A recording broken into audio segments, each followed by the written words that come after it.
Hello everyone and welcome back to my channel. As you can read from the title, I'm going to share with you today my TBR for the upcoming months of spring. And I realized we're already halfway through April, so there's like barely anything left of spring. But these books are books that I want to read during the rest of April, in May and also in June. So I'm going to count June as spring as well. And then when it comes to July, I have other plans for that month. So yeah, that's all I had to say. Let's get started on the books. I basically have a mix-max of fiction and non-fiction, but what is a common thread in all of these books is that they are pretty short, at least most of them. I feel like I want to read shorter books in the upcoming months. I want to read some light books, which are not necessarily light in their story. They might be about very heavy subjects, but I want to read books that I can fly through and enjoy and then move on to the next one. In my opinion, bigger books are just better for those winter months. So let me get started on the first book, which is actually a non-fiction book, and that is Wild by Shel Strait. I bought this book last spring, obviously with the intention of actually reading it, because I watched the movie, I really loved it, so I wanted to read the book as well, but I never got around to it, and I want to do that now. I will say this edition is one of those very small paperbacks with small font, and that has discouraged me a bit from actually picking it up, which is a shame because I'm sure the story in it will be absolutely breathtaking, at least if it follows I was about to drop it, at least if it follows the movie. So yeah, this is the first book I would like to get to. I feel like it's been way too long since I last read a John Steinbeck book. He is one of my favorite authors. So I have here his The Pearl. This is his smallest book, I believe, and I've heard so many beautiful things about it. I'm not too sure what it's about, but I assume it's about family life in America, because that's what John Steinbeck writes so well. So yeah, this is one I will definitely get to because it's so short and I really want to read more of this author. And I know this is going to be so great. Then we have a book that is a new acquirement of mine, and that is The Heart is a Lonely Hunter by Carson McCullers.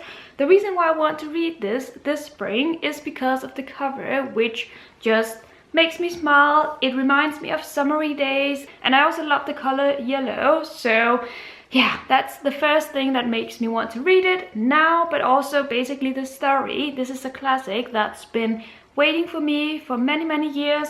I only recently bought it, so now there's no excuse to actually read it, and it's one that I'm super excited about. I'm so excited to actually dive into the story and see what all of the love and hype is about. The next book is probably one of the chunkiest books in my TBR, but it's also a book that's been on my TBR shelf for years now, and now is the time to read it. I'm talking about Cat's Eye by Margaret Atwood.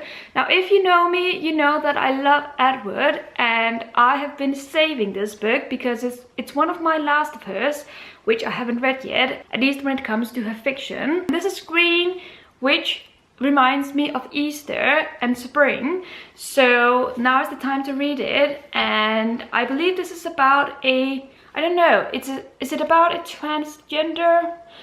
This is where it gets a bit difficult. I never know what word to use. I'm not trying to offend anyone, but I believe it's about a woman or a girl who decides to change gender, which fascinates me a lot. I really want to read it, and Margaret Atwood can do no wrong in my eyes. Next, I have a book that I haven't hauled yet, All the Pretty Horses by Cormac McCarthy. I don't know what it is about this book, but I've never read a book by this author. I think it's because it's a Western, and I remember reading Lonesome Dove in January. Let me show you. I read this one in January and February and loved it, and I want more Western in my life.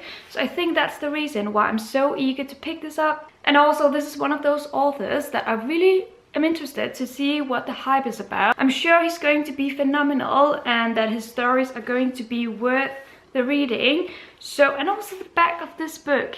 This is a home library. I absolutely love it. So, and it's a short book. Well, I think I've given you reasons enough for me to pick it up. I just really want to read this. And the next book is also one of those that I maybe haven't hauled yet, but that is When Breath Becomes Air by Paul Kalaniti, which is a non-fiction book about a surgeon who one day is diagnosed with cancer. It's about his journey of being on one side of the table and then all of a sudden being on the other side of the table. I find this very fascinating. I've never read about this experience, so this is going to be really interesting. I find myself reading more and more non-fiction, and this is one that I'm gravitating towards, especially right now. And that leads me to the very last book on my TBR. Now, obviously, I think I am going to possibly read more books than these in the upcoming months, but I like to kind of have an open area of books that I haven't selected yet. You know, I'm a moody reader, so I like for myself to be allowed to pick up a book that I didn't settle on, and this small TBR will allow me to do that. But the last book is also the chunkiest one, and that is Titans by Leela Meacham. I want to read this book purely because of the cover, which is so spring summery like to me. Also, obviously, because I know Leela Meacham. I know that she writes family dramas set in America, and which are so entertaining as long as you can ignore all of the bad decisions that her characters make. Then it's great entertainment, and even though her books are so chunky, they read very quickly and they feel like light reads, which are also based on very serious subjects. It's kind of a weird mix-max of those things, but I like her books, and this one screams spring to me. So these are the books. There are 7 in total, so as I was saying, that allows for me to also pick up whatever book I'm in the mood for over the upcoming months. But I really hope to get to most of these in spring. And that is it for this video. I hope you enjoyed it, and also I hope that you are very excited about spring. And if you have any books that you know you're going to enjoy reading during spring, let me know in the comments. Thank you so much for watching, and until my next video, happy reading.